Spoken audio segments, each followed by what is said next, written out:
ehtiyac yoxdur, Peyğəmbərin dövründə namaz bilinirdi. Onlar da belə bilirdilər ki, əl çalıb, fit çalmaqla namaz qılırdılar. Allah dəstəklədi bunu, yoxsa dəstəkləmədi? Biz qəbullanırıq ki, İslam Peyğəmbərindən öncə də digər Peyğəmbərlərə və yaxud məsələn, Məryəm xanım barəsində Quran-Kərimdə bəzi ayələr var ki, onlar namaz qılıblar. Samir müəllim, indi sual. Zəkatın niyə sərf edilməsi Quranda var? Bəli, var. Siz zəkatın xərclənmə yerini bilərsiniz. Sual. Bəs yaxşı, zəkat nədən alınmalıdır? Bu mesajı çatdır. Nə deyir? فَإِلَّمْ تَفْعَلْ فَمَا بَلَّغْتَ رِسَالَتَهُ. Bir dənə bu sözü, bu mesajı çatdırmasan, o rəsulluq ki eləmisən, risalət gətirmisən, onlar qəbul olunmur. Allahın salamı, rəhməti və bərəkəti siz əzizlərin üzərinə olsun, dəyərli Quran sevərlər. Bugünkü 4-cü mühazirəmizdə maraqlı bir mövzumuz var. Keçən bəhsimizdə biz Quranın əlimizə çatmasında tarixin, rəvayətin roluna ötəri toxunduq. Biz Quran bizim əlimizə necə gəlib çatıb mövzusunu detalları ilə, təfərrüatları ilə irəlidə danışacağıq. Çünki buna ayrıca bir məsələ lazımdır. Biz hələ müqəddimələri qururuq. Bu günləri isə maraqlı mövzularımızdan biri ki, o əziz zəhmətkeşlər suala cavab verə bilmədilər ki, neyi inkar edirlər? Peyğəmbərin vəzifəsini, yoxsa Peyğəmbərdən nəql olunan, hekayət olunan sözlərin qüvvəsini? O əybi yox. Biz bu günləri önəmli şübhələrdən biri olan Peyğəmbərin Quran marifində rolu haqqında danışacağıq. Və bilirsiniz ki, bu yaxınlarda da ki, məşhur bir şübhə də ortalığa atıldı ki, Əti'ullah və əti'ur Rasul, Allaha və Rəsula itaət edin deyərkən, Rəsul orada elçi yox, söz nəzərdə tutulur. Bu şübhə əsaslıdırmı? Ümumiyyətlə nəyə söykənir? Əqlə, zövqə mi söykənir? Yoxsa güclü argumentləri var? İndi dəyərli dostum, qardaşım, din xadimi Samir Əzizovla bu məsələni burada müzakirə edəcək. Diqqətiniz bizdə olsun. Buyurun, Samir müəllim, müqəddimə edin. Salam, əziz Quran sevərlər. Mən də Fərdi müəllimə, ustada dərin minnətdarlığımı bildirirəm və keçid almaq istəyirəm ki, Quran daxili Peyğəmbərin statusu nədən ibarətdir? Buna toxunaq və Fərdi müəllim bir önəmli nöqtəyə toxundu. O nöqtələrdən biri Rasul kəlməsinin anlamı idi ki, bu yaxınlarda bir verilişdə mən gördüm ki, Peyğəmbər barəsində Peyğəmbər yalnız nəbidir. Rasul dedikdə söz nəzərdə tutulur. Ən azı eşitdiyimiz budur. Biz qarşı tərəfin daha sonra sözünün nədən ibarət olduğunu biz dəqiq bilmirik. Amma orada toxunulan məsələ Rasul deyildikdə sözün nəzərdə tutulduğu həm də qeyd edim ki, biz burada şəxslərdən yox, fikirdən danışırıq. Yəni ortaya bir söz atılıb, sadəcə söz atılıb, əsaslandırılmadan və deyilir ki, müfrədatın, Rağibin müfrədatında və ya Lisan-ül Ərəbdə zətdə biz bunları tamamilə oxumuşuq, araşdırmışıq və indi deyəcək bu barədə. Yəni, bəzən şəxsləşdirməyə çalışan izləyicilər var. Bizim məsələmiz şəxslə deyil, fikirləndir. Buyurun. Gözəl, çox gözəl məsələdir, bəli. Bunun üzərində dayanaq. Biz heç bir şəxslə işimiz yoxdur. Sadəcə ortaya qoyulan prinsipin dəlillərlə əsaslandırılması və ya çürüdülməsidir. Deməli ki, həmin verilişdə istinad olunan mənbələrdən biri bayaqlar Fərdi müəllim ki, Rağib Əl-İsfahaninin müfrədat. Bəli. Müfrədat kəlmələr deməkdir. Quranın kəlmə. Müfrədatul Quran. Quranın kəlmə etibarilə belə deyək də hansı lüğət kitabıdır, hansı ifadənin kök maddəsi, kök mənası nədən ibarətdir, onlar izah olunur. Məsələn, belə bir ifadə deyildi ki, Rəsul deyildikdə söz nəzərdə tutulur. Amma Rağib Əl-İsfahani müfrədatda türkcə tərcüməsində 616-cı səhifədə ra hərfində rasələ deməli gəlir, burada buyurur. Deyir ki, A bəndi bəzən bir insanın üstünə aldığı yüklənilən söz üçün istifadə olunur. Bəli, biri bu cürdür. İkincisi, bəzən də sözü üstünə alan, yüklənən insan üçün istifadə olunur. Hər ikisi var. Mütəxəssis gərək hər ikisini qeyd eləsin. Gözəl. Birini onun istifadəsinə yarayır deyə deyib birini gizlətmək olmaz. Gərək hansı mənalara gəlir, Bəli. hər ikisi qeyd olunsun və əgər sən bir şeyi tərcih edirsənsə, birini seçirsən ki, bu mənim öz qənaətimdən üst-üstə düşür, eyb yox. Amma ikincini də de və birincini niyə seçmisən, onun da bir gərəkçəsini, onun da bir nəyə görə bunu seçdiyinin referansını qeyd elə ki, mən məhz buna görə bunu seçmişəm. Amma elə danışmayaq ki, bunun alternativi yoxdur, bunun ikincisi yoxdur, üçüncüsü yoxdur və s. və l-axır. Samir müəllim, bu müdaxilə üçün üzr istəyirəm. Bir də bunu deyim ki, əziz izləyicilər, Quran araşdırmalarında, tədqiqatında birinci Rağibin müfrədatı və ya Lisanul Ərəbi təkcə öz-özünə hüccət sayılmır, dəlil sayılmır. Quran tədqiqatçıları bu məsələdə daha öncəki mənbələrə təkcə lüğət harada hüccət ola bilər, o ayrı bəhsdir. Və sən iddia edirsən ki, 14 əsr boyunca alimlər səhv düşünüb, halbuki o alimlər istinad edərək öz fikirlərini ediblər. Və mən də sadəcə öz məntiqimə, zövqümə, mənə belə gəlirə əsasən orada bir söz atım və Samir müəllim o dediyi kimi rəylərdən öz şəxsi zövqümə uyğun olan birini qeyd edim və digər ehtimalları da qoymayım və heç nədə əsaslanmayım, sadəcə deyim ki, müfrədatın, Rağib İsfahaninin müfrədatı, yəni bu elmə əsas, düzgün şəkildə əsaslanmamaq deməkdir. Buyurun. Mən bu məsələ çox düzgün qeyd edəcəm Fərdi müəllim. Əvvəla üsul elmində lüğətə hansı halda istinad edilməlidir? Bunlar bəhs olunur. Bəli. Ki, sadəcə bəziləri elmidir deyə, cəmiyyətin dilində anlaşıqlı olsun deyə biz məsələlər çalışırıq ki, cəmiyyət dilində rahat anlaşılsın. Ümumiyyətlə, hansı hallarda hüccətdir lüğətçilərin sözü? Bəli. Hansı hallarda və ya hansı lüğətə daha çox istinad eləmək olar? Bunlar bir dənə hansı dövr, hansı dövr? Məsələn, üsulda deyirlər ki, məsələn, Kitab-ül Eyn ki, Əllamə Fərahidinin kitabıdır. O tarix baxımından daha qədimdir. Deyirlər ki, daha çox odur. Niyə? Niyə məsələn o lüğət kitabına müraciət olunmalıdır? Ona görə ki, bu ki, Peyğəmbər dövrünə daha çox yaxınlıq baxımından ki, məsələn, o dövrdə Mədinədə, Məkkə şəhərində olan qəbilələrin məsələn, o ifadəyə hansı anlamla baxdığını, hansı məna verdiklərini hissi olaraq gedib lüğətçi orada qəbilələrin ifadələrini, qəbilələrin işlətdiyi sözləri qeyd edib və bunun mənalarını əgər yazıbsa, o lüğət başqalarından daha çox etibarlı sayılıb. Burası ilə işim yoxdur. Sadəcə mən bunu qeyd etmək istəyirdim ki, bilinə ki, hər lüğətə etibar olunmur. Bu məsələ. İkinci halda, bayaqlar mən qeyd elədim, istəyirəm bunun üzərində dayanım. Əgər bir Rağib Əl-İsfahani əgər iki variantı təqdim eləyirsə, bunun birini mən seçirəmsə və birini sən seçirsənsə, birini mən seçdiyimə əsasən bir nəticə çıxardıramsa, sən məni mütləq şəkildə ittiham eləmə haqqın yoxdur. Gözəl. Ki, bu məsələnin bu tərəfi. İndi gələk Rasul kəlməsinə. Rasul kəlməsi lüğətdə ki, böyük lüğət alimlərindən biri Əllamə Əl-Mustafavi. Bəli. Çox böyük mühəqqiqdir. Quran barəsində ən böyük mühəqqiqlərdən biridir.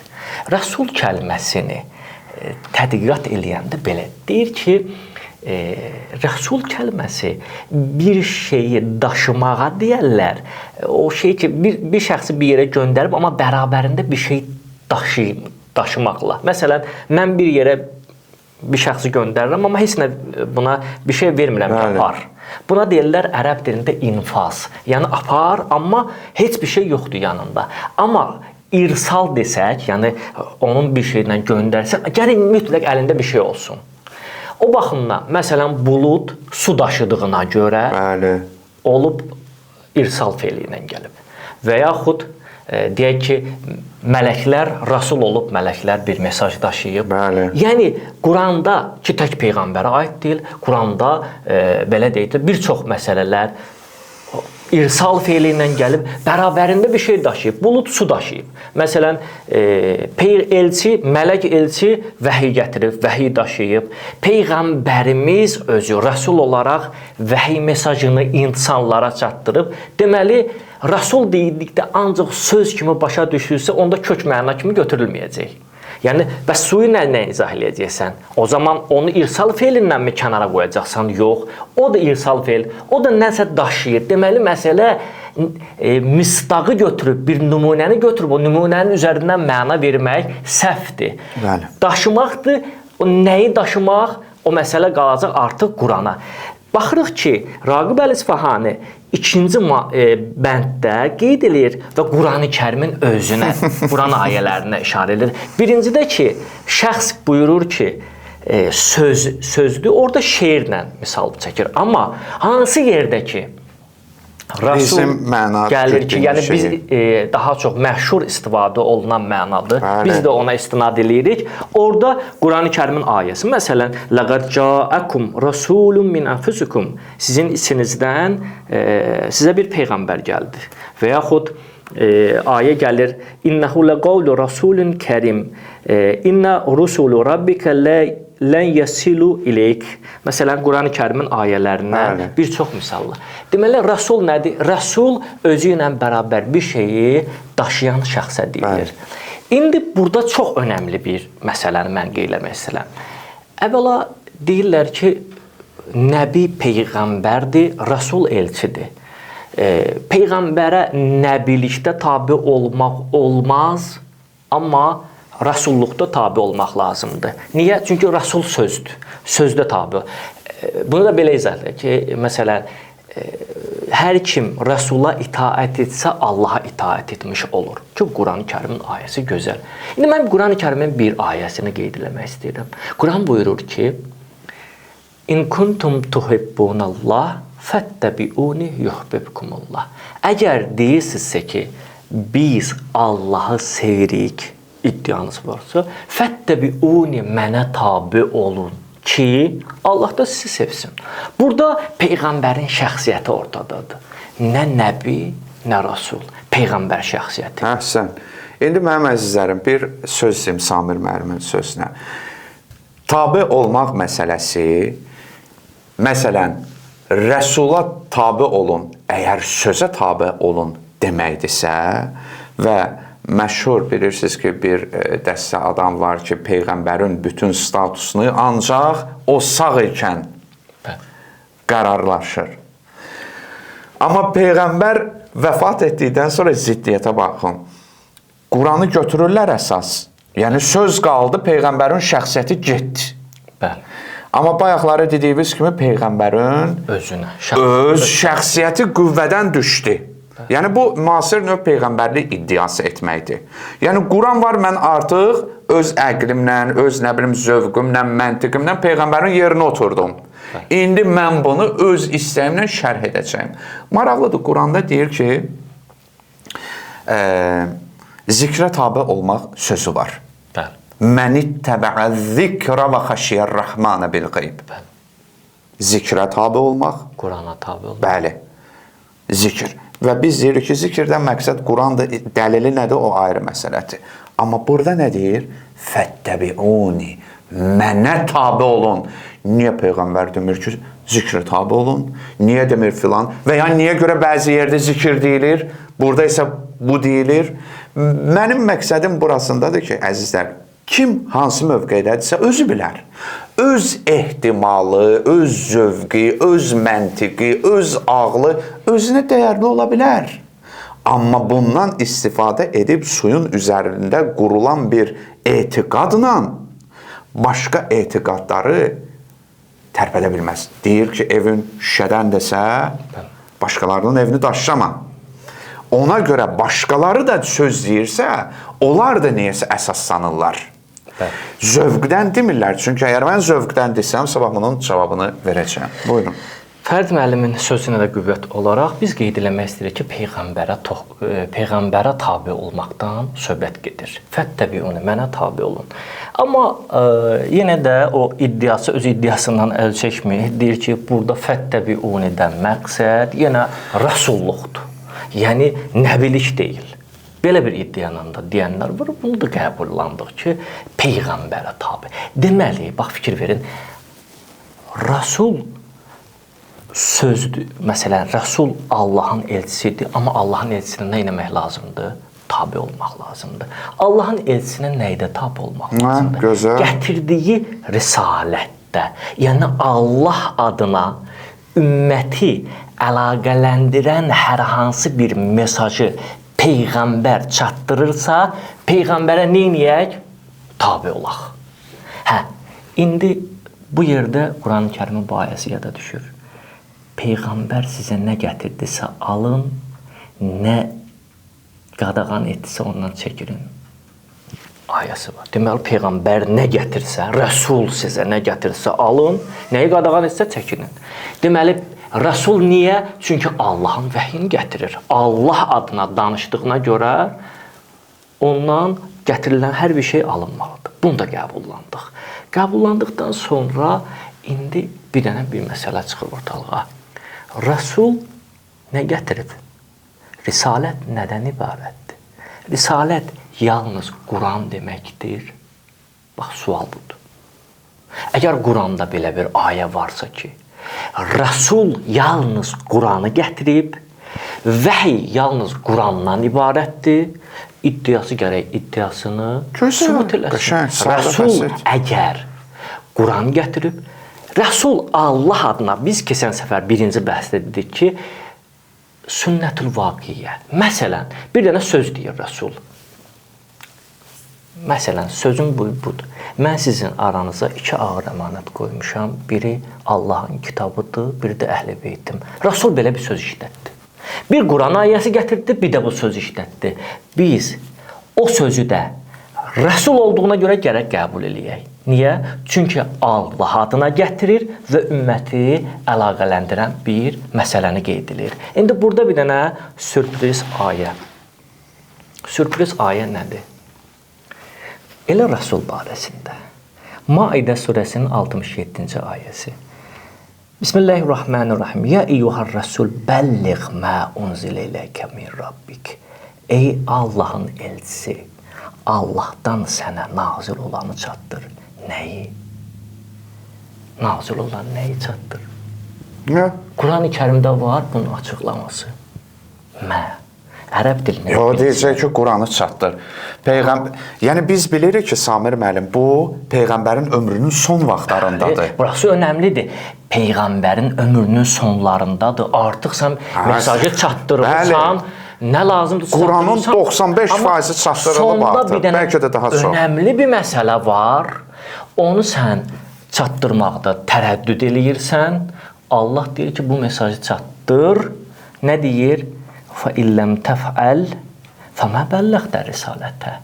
Bir dənə bu sözü, bu mesajı çatdırmasan, o rəsulluq ki eləmisən, risalət gətirmisən, onlar qəbul olunmur. Çatdırmaq hesab olunmur. Gərək bu da tamamlansın. Tamamlayıcı bir məsələdir. Davamında nə deyir?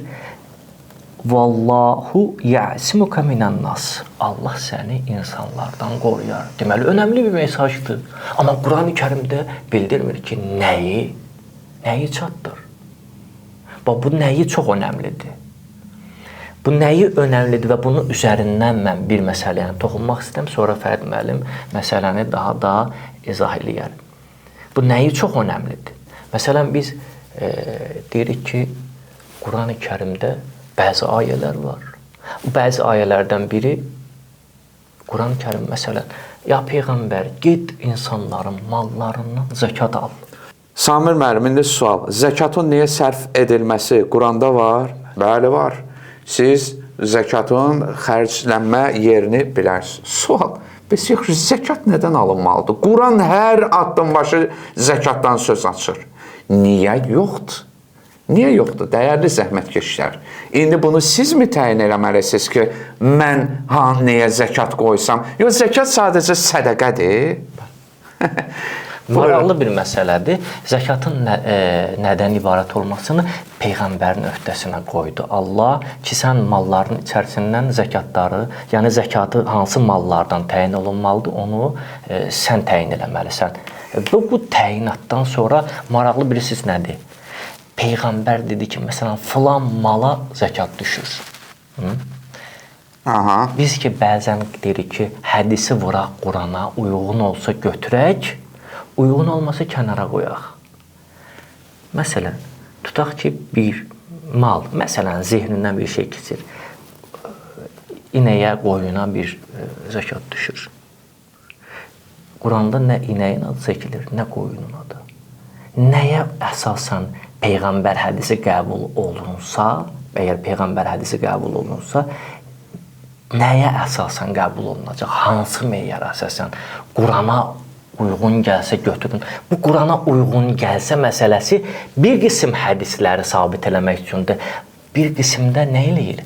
Peyğəmbərin şəxsiyyətini və Peyğəmbərin bu məsələdəki statusunu təyin eləmək üçün bir meyardır. Peyğəmbərin öhdəsinə qoyulub, Peyğəmbər bunu təyin eləyir və bu da Qurandan kənar vəhyin özüdür. Ki, mən bunu qeyd eləmək istirdim. Bir dənə də sonda bu məsələni də qeyd edərdim. Məsələn, Bəqərə surəsinin 217-ci ayəsində düzdür, məsələ bir balaca fərqlidir. O, gələcəkdə buna toxunacaq ki, deyir, yəsəlunəkə aniş-şəhril haram, səndən haram ay haqqında soruşarlar ki, qitalin fih, yəni ki, o həmin ayda döyüşmək barəsində, qul qitalun fihi kəbir və başlayır izah eləməyə ki, o həmin ayda döyüşmək nədir? Sual. Hansı aydı o? Maraqlıdır. Allah yanında Quran ayəsi var. Aylar 12-dir. Bəli. Bilirsiniz ki, Quranda haram aylardan da söz açılır. Hansıdır o haram aylar, əzizlər? Uzaqbaşı deyə bilərsiniz ki, Peyğəmbərin zamanında bunlar bilinirdi. Bəli. Yaxşı, bəs mənim zamanımda. Onda bu məyər ədalətsizlik deyilmi? Peyğəmbərin zamanında müəyyən şeylər bilinib, bəli, indi bilinməyib. Namaza gələndə nə deyirlər? İndi biz Quranda namaz bəhsini özümüz ətraflı danışacağıq. Nə deyirlər? Yox, ehtiyac yoxdur, Peyğəmbərin dövründə namaz bilinirdi. Yaxşı, indi niyə ixtilaf var namazda? Və yaxud, məsələn, Quran-ı Kərimdə bir ayə var, elə bu yeri gəlmişkən bunu da deyək. Ənfal surəsinin 35-ci ayəsində. Deyir ki, وَمَا كَانَ صَلَاتُهُمْ عِنْدَ الْبَيْتِ إِلَّا مُقَاءً وَتَسْدِيَةً. Onların o Allahın evin yanında namaz qılmaqları əl çalmaq və fit çalmaqdan ibarət idi. Yaxşı, biz əgər Peyğəmbər dövründə Quran ona görə, əgər belə ifadələr rast gəlirikdə, deyir, Quranda deyir, ona görə namaz təfsilatlı şəkildə qeyd olunmayıb ki, o dövrdə namaz qılınmaq bəlli idi. Nə, bu idi, bəlli. Bəlli budur. Fit çalmaq. Quran ayəsi amma əksini deyir. Allah nə deyir? Allah namazı insanların öz ixtiyarına verib. Onlar da belə bilirdilər ki, əl çalıb, fit çalmaqla namaz qılırdılar. Allah dəstəklədi bunu, yoxsa dəstəkləmədi? Biz qəbullanırıq ki, İslam Peyğəmbərindən öncə də, digər Peyğəmbərlərə və yaxud, məsələn, Məryəm xanım barəsində Quran-ı Kərimdə bəzi ayələr var ki, onlar namaz qılıblar, rüku ediblər, bunlar var. Amma onları referans alaraq demək ki, elə o dövrdə namaz mövcud idi və o namaz şəkli elə eyni ilə bizim qıldığımız namazın eynisidir, bu iddiadır. Bəli, bu iddianı sübut eləmək üçün də tarixə müraciət eləmək lazımdır. Tarix burada şərtdir. Sən tarixi əsaslar gətirməlisən ki, bəli, belə bir namaz qılmalar var. Burada da sən tarixə toxunmalısan, məcbursan. Sən desən ki, Quranda bunun işarəsi var ki, bunlar namaz qılırdı, amma o namazın keyfiyyəti yoxdur.